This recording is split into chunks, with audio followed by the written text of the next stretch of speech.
Hi guys, it's Cass here, and today I'm doing the knitting book tag. This is created by Wild Book Garden, and I was tagged by 2 different people. Imagine that. So I was tagged by Mel over at a book fiend named Mel, and I was tagged by Hannah over at Ladder M. Obviously all of that linked down below.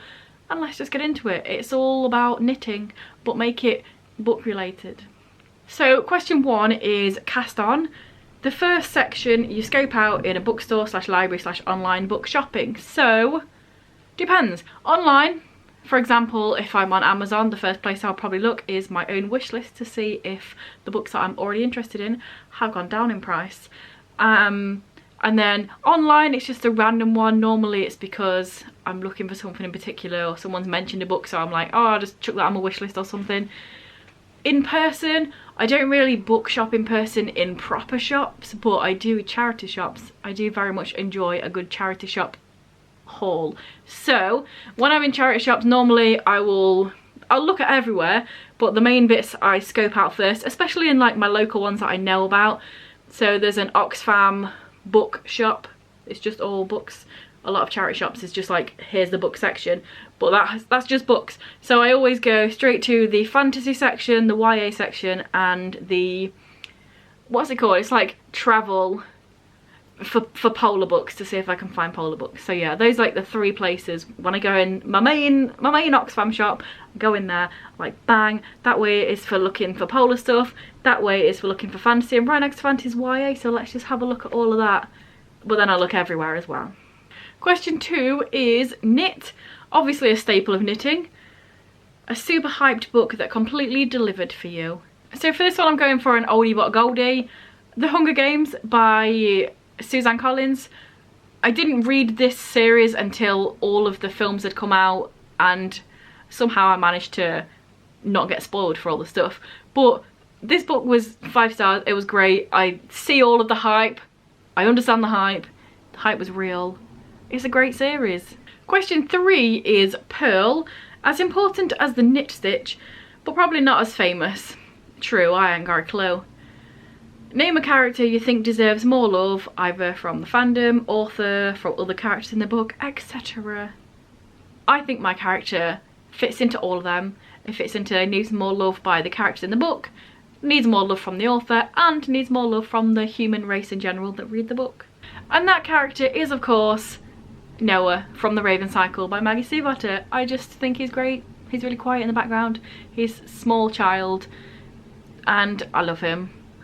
I really like just the character in the background, because I feel like that's me. I'm just a little bit shy, a little bit not the main focus, you know. And yeah, I feel like halfway through this series he just like, sorts of gets slowly petered out of it, and then like they put Henry in there instead. He sort of takes his place. And then in the fandom, I don't really hear people talking about him much. And yeah, what was the other question? Just human race. The characters have got all their own stuff going on, and they should pay more attention to Noah. So yeah, Noah. Question 4 is chart, and that is a book or author you've been meaning to read but somehow just haven't got around to, and why. So the first author that came to mind for this was Terry Pratchett, or Sir Terry Pratchett as I should be saying. And yeah, I've never read a Terry Pratchett book. I do own 2 now, and I'm putting this one on my 2023 TBR, so I will read one. But the reason why is I'm kind of scared that I'm not going to like it. And this is not just because the world in general loves him, but very close members of my family also love him as a writer. My dad loves Terry Pratchett, my sister loves Terry Pratchett, and what if I don't? It's scary. But yeah, I am going to read him next year for definite, 100% definitely it's going to happen. But those are the reasons. I know his writing's like slightly silly, and I don't know if I like that. I don't know how many books I've really read in that sort of genre. It's also the reason that I've been putting off The Hitchhiker's Guide to the Galaxy. In a similar vein. I'm like, I know it's going to be silly, but do I like silly? I don't know. Maybe I should actually read them and find out. Question 5 is double pointed needles, DPNs.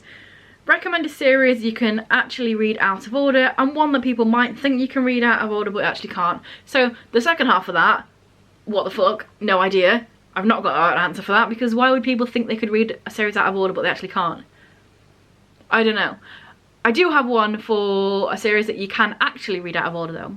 And that is this series by Jason Reynolds. And I say this series because for some reason it's called Track, but it's also called Run.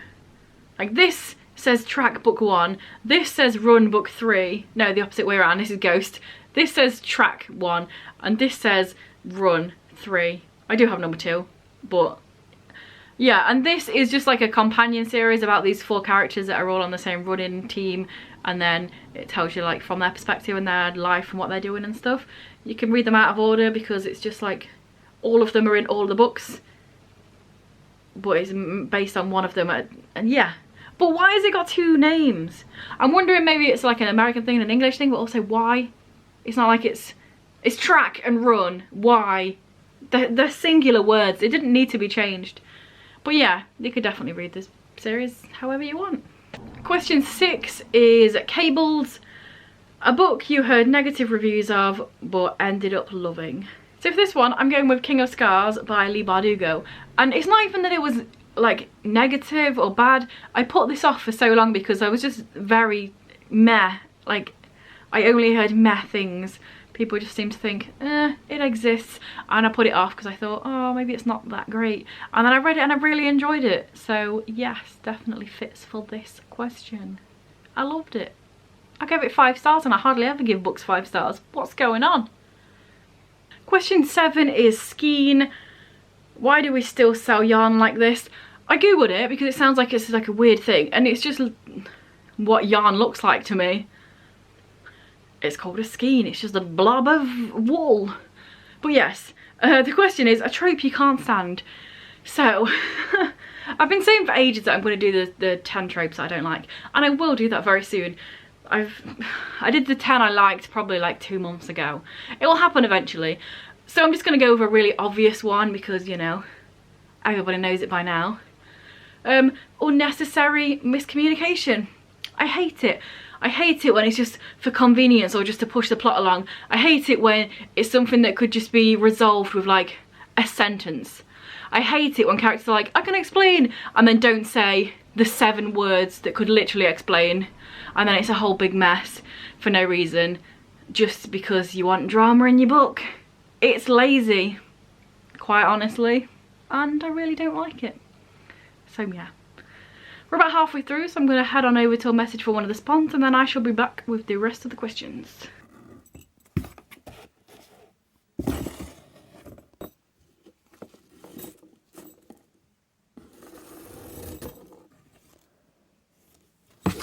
So question 8 is gauge switch, swatch, swatch. That makes more sense. Why would there be a switch in knitting? Yeah. Share an author who is always a good fit for you. So for me, Sophie Gonzalez, I very much enjoy all of her books. I've not read her first book that she brought out before she brought out, like, I think she self-published yours on a small press. I've not read that one yet, but I'm sure it's great because everything else I've read by her is great. Question 9 is stitch marker. Share a specific scene that stands out clearly in your mind. No spoilers. Here's the thing, I just spent ages trying to find this book, and then I remembered that I've lent it to my sister, so that's why I can't find it. So I'll just place it here, and I will say, you've been away a long time, were you lost? I was wounded, not lost. I love this series. I'm so mad that I actually loved the TV show and then it got cancelled after the first season, because what the fuck? How are you going to do that to me? Normally, books that are made into shows, the show's terrible, or at least not good. This one I actually really enjoyed, and now it's like, haha, you're not gonna find all your best bits on the TV show because it's cancelled. Thank you very much, Netflix. Question 10 is yarn weight. Super useful. What the hell does that say? Info to take. Info, maybe? Can't read my own writing. Yarn weight, super useful info to take at a glance. Info, I'm going to say that's info. Super useful info to take in at a glance. Do you have some bookish taste buddies? This could be someone you have really similar taste to in general, or for a specific kind of book. So Not really. I just kind of enjoy watching people in general and getting their things.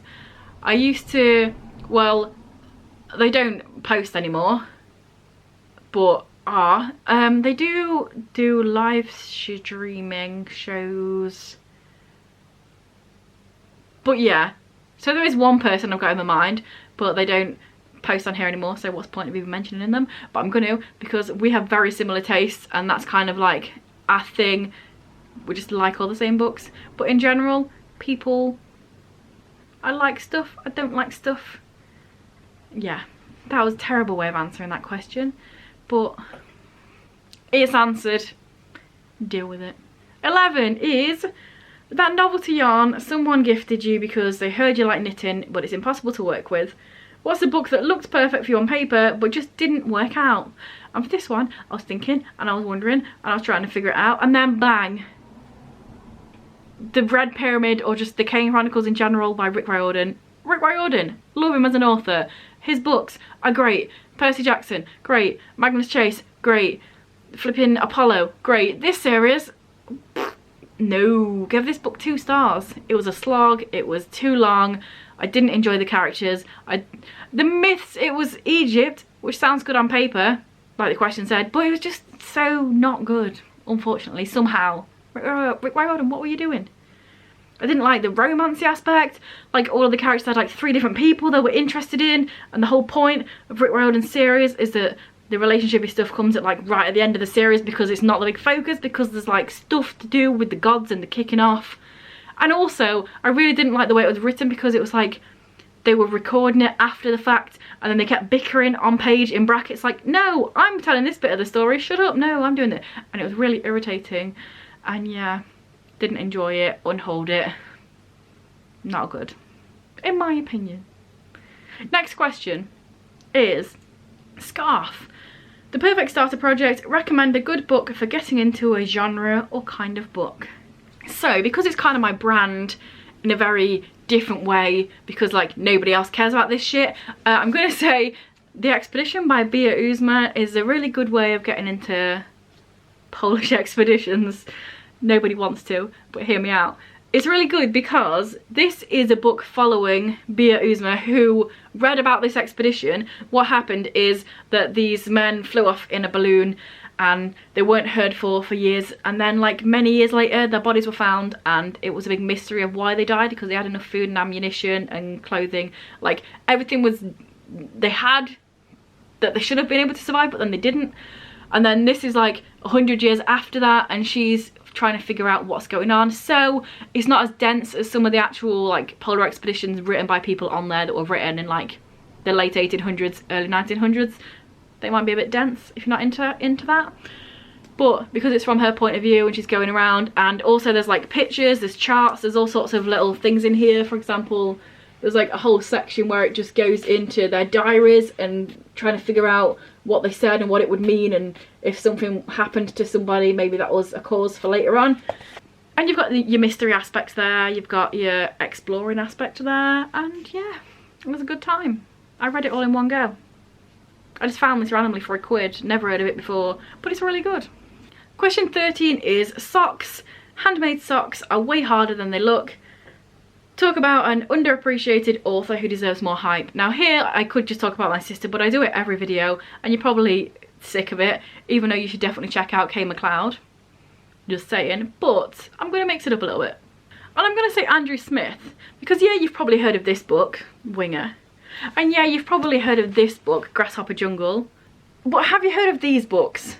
I doubt it, because Andrew Smith is underappreciated. And yeah, you should read him. Next question, question 14 is Cast Off. A weirdly specific thing you love. Could be a trope, something in a book construction, etc. This one took me a while to figure out. And I finally went for something that's not even weirdly specific, because I feel like everybody loves these, but it came to my mind, and that is the Broken Boys characters. I made a video about it quite a while ago. I'll put it up here. You can watch that. It's me talking about various different Broken Boy characters that I really enjoy. Doesn't even have to be a boy, just saying. The trope is Broken Boy, but I mean Exhibit A, Zoya, she's a broken boy without being a boy. But yeah, I just really enjoy the trope of like the guy that seems like the sarcastic funny one, but then you find out he's got a really horrific past, and they're a broken boy but they get through it with being a sarcastic bastard. I enjoy that. Surely we all do. It's not that specific, but it is something that I love. And then the last question is crafting party. Honestly, one of the best parts of any hobby is starting it with friends. Sharing it, I can't read my own writing, is sharing it with friends. Side note, I did hear on Hannah's video, and maybe even Mel, I can't remember, but they were like, oh, Kaz likes arty stuff. I wonder if she's ever done knitting. I actually have, and it was like in what this is saying. So many moons ago when I was a youth, me and my friends had like a craft thing that we used to do. Like, it didn't last long, maybe a month or something, but you know, like, oh, on Friday we'll all go around to somebody's house and try and do crafts. And in that time I did knitting for the first time ever, and I did a knit about this long, just of material. I can't remember how you do it, but so technically I have knitted, I couldn't tell you how. But let's actually finish that question. Tag some people who craft or who might like to answer these questions. So I don't know who's been tagged, I can't remember, but I'll tag a few people anyway. Do it or don't, it's up to you. So I'll tag Kat over at Brews and Reviews. I'm pretty sure she likes arty stuff of art. I will tag Ashley over at Ashley's Media Addiction, and I'll tag Katie over at Introverted Reader. If you don't want to do the tag, you don't have to. I'm not forcing you, but there you go if you want. So let me know down below any of your answers. Have you ever knitted? Are you wearing a knit right now? Who knows? Let me know down below. And yeah, if you want to, you can subscribe. I know you won't. I've got 2 subscribers. I've had 2 new subscribers this whole year. So thanks for you 2. Everybody else, fuck off. No, not really. There's nobody here anyway. Hi, all the people that have already been subscribed. Thank you. But yeah, I shall leave you with this. You don't need friends to craft. Just enjoy it on your own if you want. It's fine.